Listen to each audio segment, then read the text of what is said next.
There's something I want to go over first before evaluating the premiere. For how I feel about Season 3 being shortened down to 13 episodes instead of 26 episodes, there's a large amount of skepticism I had, mostly for the sake of continuity.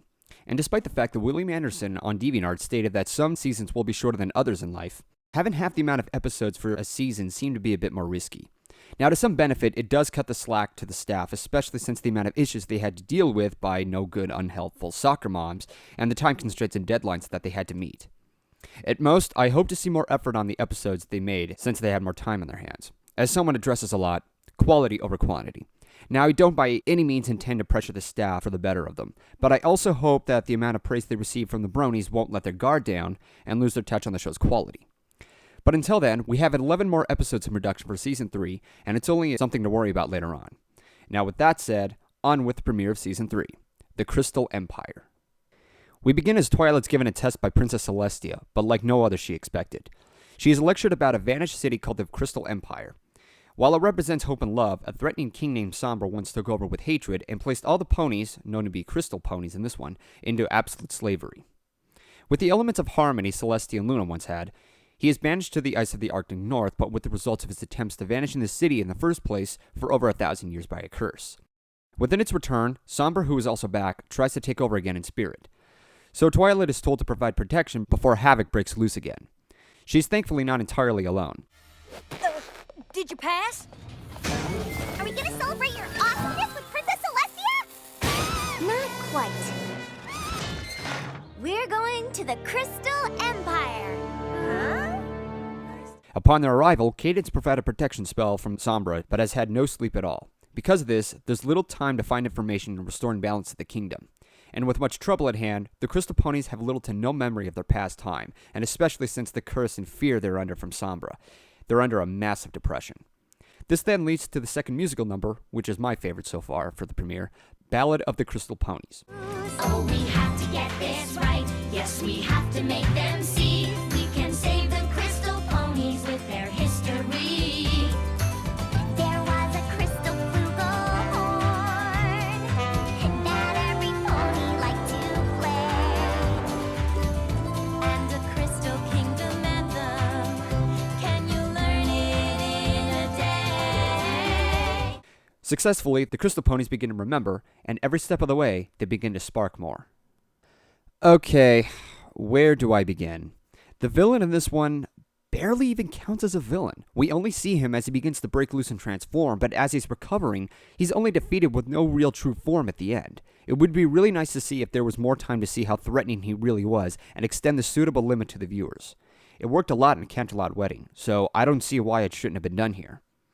The next issue I have is, why is Twilight being put to the test of this whole scenario when Celestia and Luna are sitting out and having their own royal sandwich and a show? At least in Return of Harmony, there was a legitimate and speculative reason for Celestia's absence. She was no longer capable of holding the elements of harmony as the main six did to stop discord. That to me is an exception. But here, not only is it relied specifically on Twilight just to provide protection on a giant city, which is very prescient by the way, but there is no mention of the elements of harmony. I mean, sure, Twilight's powerful and very proactive with her magic skills, but to challenge one pony over one big task is just, I don't know, I can't seem to buy that.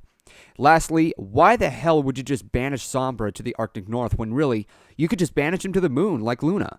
He has nowhere to go, he's got nothing to do, he's stuck there. Or better yet, turn him into stone like Discord. That would have saved a lot more trouble. Now, setting aside my nitpicking, there are plenty of things I enjoyed in this two-parter.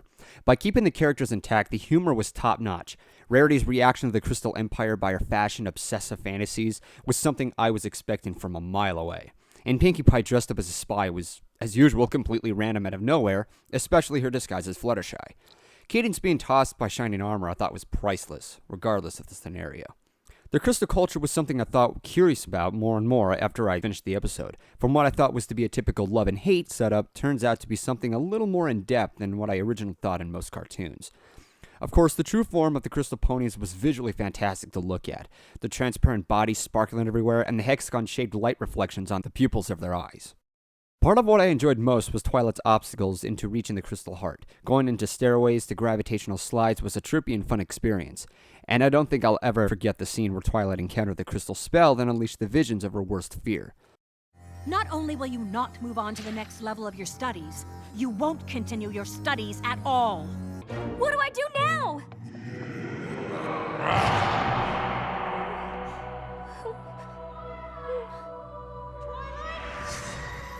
Twilight!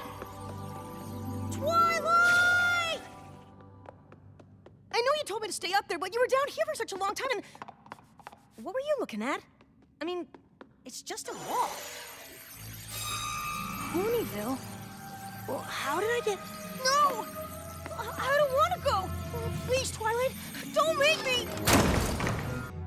We were home. You told me you didn't need me anymore. You were sending me away. So instead of your typical scary monsters and arachnophobia scenarios, they show the darkest scenes in life that personally affects you. That to me is more powerful and more realistic. I felt heartbroken to what Twilight was seeing. As if seeing that in a candlelight wedding wasn't bad enough. Ugh, God forbid Paleo sees that dolphins are becoming extinct. To top it all off, Spike was made into a hero, and that for me was a change for the better. Spike was my least favorite character out of the main cast.